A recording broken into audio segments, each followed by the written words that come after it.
కొంచెం వయసు మీద పడగానే మనకి వచ్చే ప్రధాన ఆరోగ్య సమస్యల్లో ఒకటి మోకాలు నొప్పులు. దీంతో చాలామంది చాలా బాధలు పడుతున్నారు.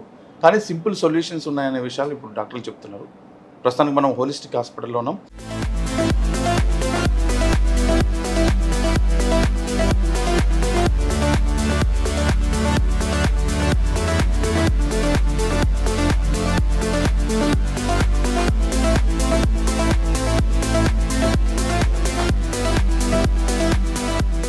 నమస్తే రామప్రసాద్ గారు. రామప్రసాద్ గారు, ఎంత కామన్గా ఉంది ఇప్పుడు నీ పెయిన్ అనేది? నీ పెయిన్ ఈరోజు మెజారిటీ 100 మందిని చూస్తే 30 నుంచి 50 మంది వరకు ఉంటారు పేషెంట్లు.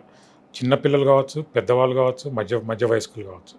చిన్నపిల్లలకి ఏంటంటే మెట్లు ఎక్కినప్పుడు నొప్పులు వస్తుంటాయి కొద్దిమందికి. అది ఫిజియోథెరపీ అంటే మామూలు రెగ్యులర్ వ్యాయామంతో తగ్గిపోతుంది. అది మధ్య వయస్కులకి అయితే అది వాళ్ళకి కూడా అదే మోకాలు నొప్పులు మెట్లు ఎక్కినప్పుడు, స్పోర్ట్స్ ఆడినప్పుడు, లేకపోతే ఎక్కువ రన్నింగ్ చేసిన వాళ్ళకి అలాంటి వాళ్ళకి వస్తాయి. వాళ్ళకి కొద్దిగా ఫిజియోథెరపీ మైల్డ్ ట్యాబ్లెట్స్తో తగ్గిపోతుంది.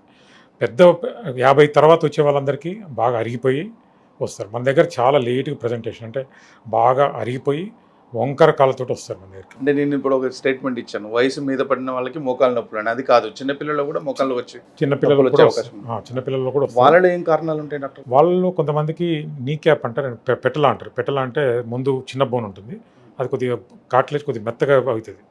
అది ఫిజియోథెరపీ తోటి కొద్దిగా ట్యాబ్లెట్స్ తోటి తగ్గిపోతుంది.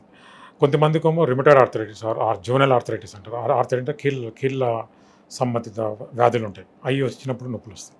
అవి వాటికైతే మెడికేషన్ తోటే ట్రీట్మెంట్ వస్తుంది. వీళ్ళకైతే సర్జరీలు వీటికైతే అవసరం లేదు. మెయిన్ పెద్ద వయసు వాళ్ళకే ఏమైనా ఏమైనా ఆపరేషన్ చేసి. చిన్నపిల్లలలో ఒకవేళ నొప్పి వచ్చినా కూడా చిన్న వయసు కాబట్టి నెగ్లెక్ట్ చేశారనుకోండి, ఏమైనా ఇబ్బంది అవుతుందా? ఇబ్బంది అయ్యే ఛాన్స్ ఉంటుంది. ఎలాంటి ప్రాబ్లం? కీళ్ళ సంబంధం వ్యాధి ఉంటే అది ఎక్కువైతే జాయింట్ మొత్తం డ్యామేజ్ అయిపోతుంది. జాయింట్ కార్టిలేజ్ పోయిందంటే ఏమి చేయలేము. అంటే మెడికేషన్ తోటి ఏం క్యూర్ కాదు. తర్వాత వచ్చేసి జాయింట్ రిప్లేస్మెంట్. ఆ చిన్న వయసులో అది చేయలేము.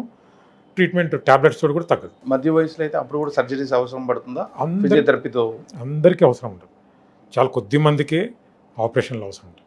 చాలామందికి ఫిజియోథెరపీ మెడికేషన్ తోటి తగ్గిపోతుంది.